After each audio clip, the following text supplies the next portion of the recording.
You know the biggest regret new homeowners have? It isn't the questionable shag carpet in the basement, or that their neighbor's dog has a thing of barking at 3 a.m. The number one regret, the one that actually keeps the people up at night, is a massive financial mistake most buyers just don't see coming. It's the kind of error that turns the dream of home ownership into a total financial nightmare. In fact, one recent survey found that a staggering 82% of millennial homeowners have regrets about their purchase. That is a huge number. It's a bright, flashing sign that the road to your first home is absolutely littered with financial traps. Being a long term realtor, I have been guiding people through their biggest money decisions, and I have seen it all. I have seen how easily good people fall into these traps. I have seen the stress, the tears, and the crushing weight of a mortgage that's choking families' finances. So before you spend one more minute scrolling on Zillow, you need to stop and watch this. We are about to pull back the curtain on the critical financial secrets and the disastrous but common mistakes that can save you from years of financial pain. This isn't about scaring you, it's about empowering you to buy the right home the right way. So it can be the blessing it's meant to be, not a curse in disguise. And hey, if you want to make sure you are always making the smartest moves with your money, do yourself a favor and hit that subscribe button. My whole goal here is to give you the insider info you need to build real wealth. And it all starts with dodging the mistakes we are about to cover. The first mistake, and honestly, the most dangerous one, happens before you even set foot in a single open house. It's what I call the pre approval illusion. Here is how it goes: you talk to a lender, give them your info, and they come back with a letter that says, "Congrats, you are pre approved for $500,000." You feel that rush of excitement. You think, wow, I can afford a $500,000 house? And you immediately start looking at homes in that price range. This is a huge mistake. Here is the hard truth the lender won't tell you. A pre approval letter is not your budget, it's the absolute maximum of debt the bank is willing to see you get into based on a super simple formula. It is the bank's number, not your number. The bank's formula doesn't know about your kids' daycare costs. It doesn't see your car payment, your student loans, your grocery bills, or your retirement savings. It just sees a number. Following that number blindly is how you end up house poor, where you own a beautiful home but have zero money left to actually live your life. And then there are the so called hidden costs of owning a home. They are not a myth, they are a mathematical certainty. Recent analysis show that beyond the mortgage, homeowners face thousands in additional annual expenses for things like property taxes, insurance, and maintenance. Some 2026 reports put the figure at over $21,000 a year on average. Does your pre approval letter account for that? Not a chance. So, your first move is this: before you even talk to a lender, create your own reality based budget. Sit down and track every dollar: groceries, gas, insurance, childcare, subscriptions, fund money, everything. Only after you see what's left, you can figure out what you can comfortably afford for a monthly housing payment. That number, the one you come up with, is your real budget. The bank's number is just a suggestion, and frankly, it's often a terrible one. The second mistake that quietly sucks tens of thousands of dollars from homeowners is ignoring your credit score until the last minute. People spend months looking at houses, but not 5 minutes looking at their credit report. This is a financial insanity. Your credit score is one of the most powerful numbers in your life. It's the main factor that sets the interest rate on your mortgage. Let me break this down in real dollars. Let's say you are buying a $400,000 house. If you have an excellent credit score, you might get an interest rate of around 6%. If your credit is just okay, that rate could easily be 7%. That 1% difference sounds small, right? Wrong. On a 30-year mortgage for 400,000, that 1% difference costs you an extra $268 every single month. Over the life of the loan, you will pay over $96,000 more in interest. Let that sink in. That's a college fund. That's a huge chunk of your retirement. This is a silent killer because you don't feel the pain up front. You are just excited to get the keys. So you sign the papers without really thinking about the long term damage. I had these clients once, a young couple rushing to buy before their apartment lease was up. They found a house, got a mortgage, and closed. A year later, we were doing some financial planning and discovered they could have saved over $300 per month if they would have just spent a few months cleaning up small errors on their credit reports. They had a couple of old late payments they didn't even know about. These were fixable problems. But because they rushed, they are now locked into a higher payment for decades. Here's the secret: check your credit score and get your full credit report at least 6 months to a year before you even think about starting your home search. You can get it for free from the major bureaus. Dispute any errors. Pay down your credit card balances.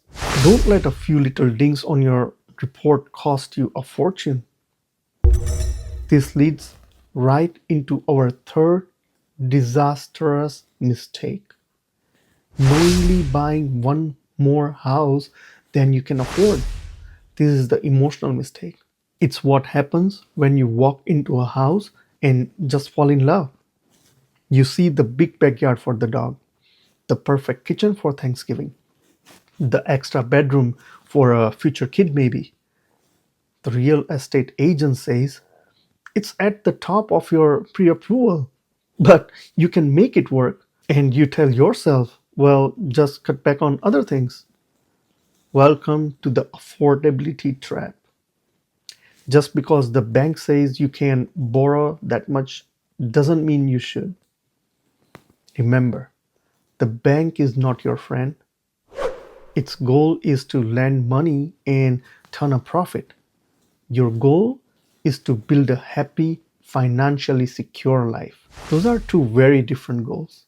Stretching your budget to the absolute limit from day one is a recipe of misery.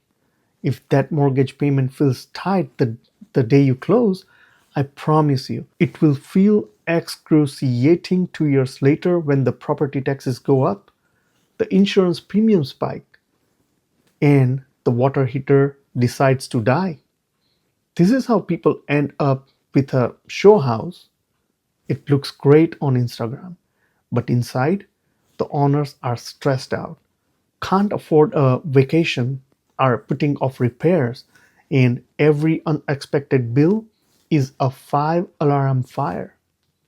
One of the top regrets from homeowners is simply having a mortgage payment that's too high.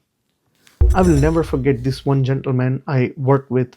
He bought a home for about 20% more than he would originally planned. He was single, great job, figured he could handle it.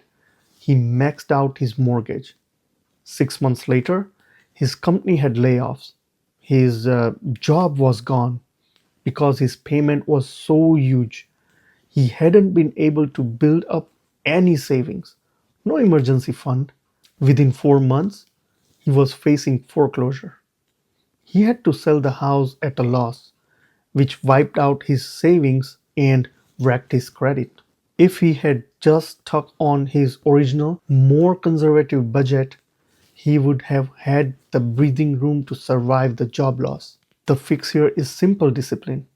Use your personal budget, not the bank's, to set your true maximum price. And then, this is the key, shop for homes that are 10 to 15% below that number. This gives you breathing room. It gives you the power to handle life's curveballs and actually enjoy your home instead of just being a servant to it. Mistake number four is one of the most common and terrifying things I see: draining every last penny of savings for the down payment and closing costs. People get so obsessed with hitting the 20% down payment to avoid PMI, which is the private mortgage insurance, that they liquidate their emergency fund, cash out investments, and leave themselves with zero financial cushion the day they get the keys. This is like starting a cross country road trip with no spare tire and an empty gas tank. Wow, can't just imagine that. It is so incredibly risky. The second you become a homeowner, you are responsible for everything: the roof, the plumbing, the HVAC. It's all on you, and things will break. It's not a matter of if, but when. Think about this. A 2026 report found that about 85% of homeowners had to pay for an unplanned home repair last year. Yet other recent surveys show that over half of homeowners have nothing saved for emergency repairs, and nearly a third have $1,000 or less set aside for emergencies. If you drain your emergency fund to buy the house, what are you going to do when the AC dies in the middle of July and the quote to replace it is $8,000? You will have to throw it on a high interest credit card, digging you into a debt hole that's way more expensive than the PMI you were trying to avoid. And some of you might be thinking about buying a brand new home. That way you can get the 10 years or 6 year, whatever the warranty is given by the builders in your states, and that you don't have to worry about that HVAC anymore. That's not true, because that 10 or 6 years warranty given by the builder is not covering everything for that period of time. They might have some warranty, maybe a year, maybe 2 years, but not for the warranty period what many of you are thinking about. Your emergency fund and your down payment fund must be two totally separate buckets of money. A healthy emergency fund has 3 to 6 months worth of your total living expenses, including your new higher housing cost. If you can't afford the down payment and closing costs without touching that emergency fund, it's a flashing red light that you are not ready to buy. It is so much better to wait another year and save more than to buy now and put your entire financial life on a knife's edge. Now, if you are feeling a little overwhelmed, I get it. This is complicated. To help you out, I created free resources for home buyers and sellers. It walks you through setting up a real goal and making sure you are truly prepared. You can download it for free at the link in the description. Consider this my gift to you to help you get this right. The fifth mistake is a close cousin to the others, but it's not so important it deserves its own spot. It's the failure to understand the total cost of owning a home by focusing only on that mortgage payment. First time buyers often think PITI, that is principal, interest, taxes, and insurance, is the whole picture. It's not. It's not even close. First, let's talk closing costs. These are all the fees you pay and seal the deal: loan origination, appraisal, title insurance, and so on. The rule of thumb is to expect closing costs to be between 2% and 5% of the home's purchase price. So for a 400,000 house, you need to have another 8,000 to $20,000 in cash ready on top of your down payment. A lot of buyers get completely blindsided by this, but the hidden price tag doesn't stop there. You have got ongoing costs your mortgage doesn't cover. HOA fees can add hundreds to your monthly bill. And then there is maintenance. Experts recommend budgeting 1% to 4% of your home's value every single year for maintenance and repairs. For that same $4,000 house, that's another $4,000 to $16,000 you need to be saving. This is the money for the new roof in 10 years or the new furnace in 7. Let's add it up. Your mortgage is just the entry fee. The true cost includes property taxes that will go up, homeowners insurance that has been skyrocketing, HOA fees, and a serious maintenance budget. One of the biggest regrets of homeowners is that maintenance and other hidden costs were way more expensive than they expected. Don't be that person. When you calculate what you can afford, you have to bake this cost into your monthly budget from day one. Now, if the numbers don't work with this cost included, then the house is too expensive. Period. Mistake number 6 is picking the wrong financial vehicle for biggest purchase of your life. Not all mortgages are created equal, and neither are all lenders. Rushing this is just as bad as any other mistake on this list. First, you have to know the different types of mortgages. You have got your standard fixed rate mortgage, where the interest rate is locked in for the life of the loan, stable, predictable. Then have adjustable rate mortgages or ARMs, which often start with a lower teaser rate that can shoot up after a few years, making your payment explode. An ARM can be a ticking time bomb for someone who isn't prepared. But what's even more important is actually shopping around. So many buyers just go with the first lender that pre-approves them, or the one their agents recommend, or the builder's lender. Think about it. You wouldn't buy the first car you test drive without checking other dealerships. Why would you do that for a purchase that's 100 times more expensive? A difference of just a quarter of a percentage point on your interest rate can save you tens of thousands of dollars. You need to get official loan estimates from at least 3 to 5 lenders. Think national banks, local credit unions, and mortgage brokers. Compare not just the interest rate, but also the fees. Some lenders dangle a lower rate, but then hammer you with thousands in extra fees. You have to look at the whole package. That's on you to do the homework. Ask questions. Make them compete for your business. This one step is one of the single most effective ways to save a massive amount of money. Don't be lazy and don't be intimidated.